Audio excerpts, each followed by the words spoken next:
अब जैसे कि घुटनों में दर्द हो ही रहा है, घुटनों का जो मैंने बताया कि यूरिक एसिड ही इसका मेन रीज़न है। अगर आपको कोई एक्सीडेंट नहीं हुआ है, चोट नहीं लगी है और नेचुरल तरीके से आपके दर्द रह रहे हैं घुटनों में या जोड़ों में, या कोई नर्व्स प्रेस नहीं हुई है, तो अब हम समझते हैं कि यूरिक एसिड में ही अगर ये सारी आफतें हैं तो यूरिक एसिड को कंट्रोल कैसे करें, यानी कि यूरिक एसिड कंट्रोल करने की क्या टिप्स हैं।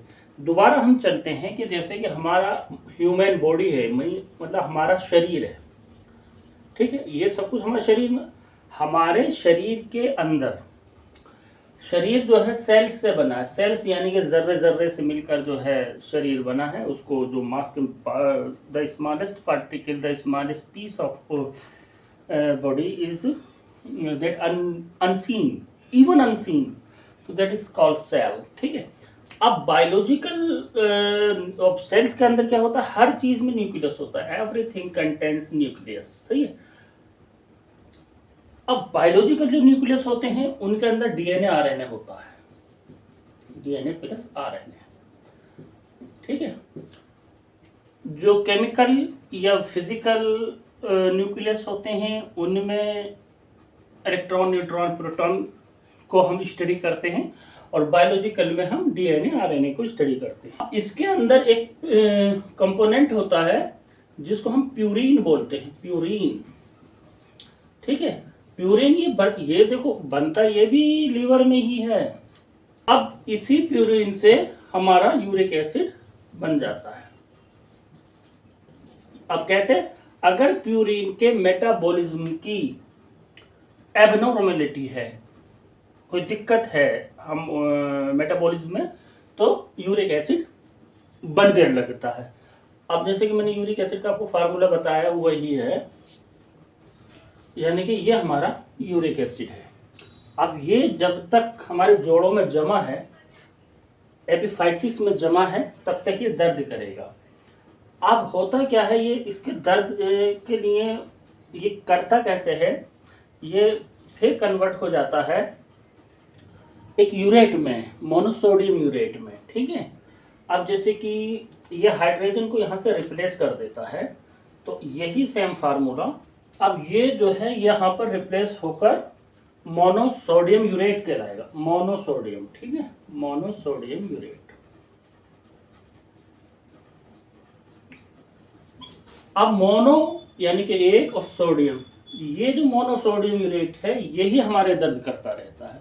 अब इस मोनोसोडियम को, यानी कि सोडियम अगर है जोड़ों में, जो यूरिक एसिड ने उसको यूरेट में कन्वर्ट किया है मोनोसोडियम, तो अब हमें अगर इससे आज़ादी चाहिए, ये दर्द हम नहीं चाहते, तो हमें क्या करना होगा, इस सोडियम को रिप्लेस करेंगे। इसके आने से तो दर्द हुए, तो इसको रिप्लेस करने के लिए हमारी बॉडी को क्या चाहिए, अब उसको समझते हैं। सोडियम को रिप्लेस कर देते हैं हम ऐसी चीज से जो उससे ज्यादा रिएक्टिव हो। तो इंटर की फर्स्ट ईयर की केमिस्ट्री में इलेक्ट्रोकेमिकल सीरीज के नाम से एक चैप्टर है जिसके अंदर इलेक्ट्रोड पोटेंशियल का जिक्र है।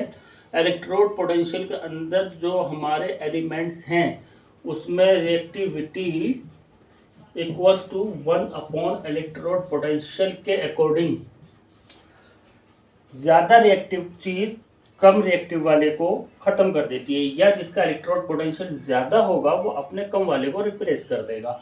तो सोडियम को रिप्लेस कौन कर सकता है, सोडियम का की रिएक्टिविटी पोटेशियम से कम है, तो हम पोटेशियम दे देंगे बॉडी को। जैसे ही पोटेशियम देंगे तो वो सोडियम बाहर आने लगेगा, एक्सक्रीशन करने लगेगा, ठीक है। ये आप इंटर की फर्स्ट ईयर की केमिस्ट्री वाले सब जानते होंगे, केमिकल फार्मूला है ये।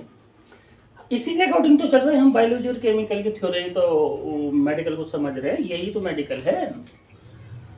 तो अब हमें वो चीजें ढूंढनी है जिनके अंदर पोटेशियम हो, ठीक है। लेकिन अब यहाँ पे एक मोटी सी बात है, ये थोड़ी कि किसी भी चीज में पोटेशियम उठा लिया, जैसे पाइन एप्पल उठा लिया, मान लो पाइन एप्पल के अंदर पोटेशियम ज्यादा है सोडियम से, ठीक है, सोडियम में कम है, सोडियम कम है, पोटेशियम ज्यादा है।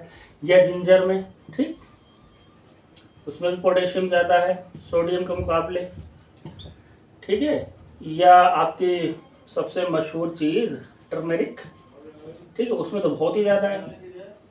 तो फार्मूला हमारे सामने है, यूरिक एसिड को कैलकुलेट कीजिए, उसके अकॉर्डिंग जो है पोटेशियम ढूंढिए, साथ में देखिए उसका लिपिड प्रोफाइल से तो दिक्कत नहीं है, कोलेस्ट्रॉल या एलडीएच से, क्योंकि उसमें भी इनका रोल है। वो कैसे कैसे वो जब हम मेडिसिन लगाते हैं अपनी इलेक्ट्रोपैथी में तब हम समझ लेते हैं। दर्दों का बेहतरीन इलाज, अगर देखिए आपको कोई एक्सीडेंट नहीं है, चोट नहीं है और खुद ब खुद दर्द होने लगे हैं और दुनिया में भी इलाज करा लिया, तब भी नो टेंशन रहो, ठीक हो जाओगे, बिल्कुल ठीक हो जाओगे।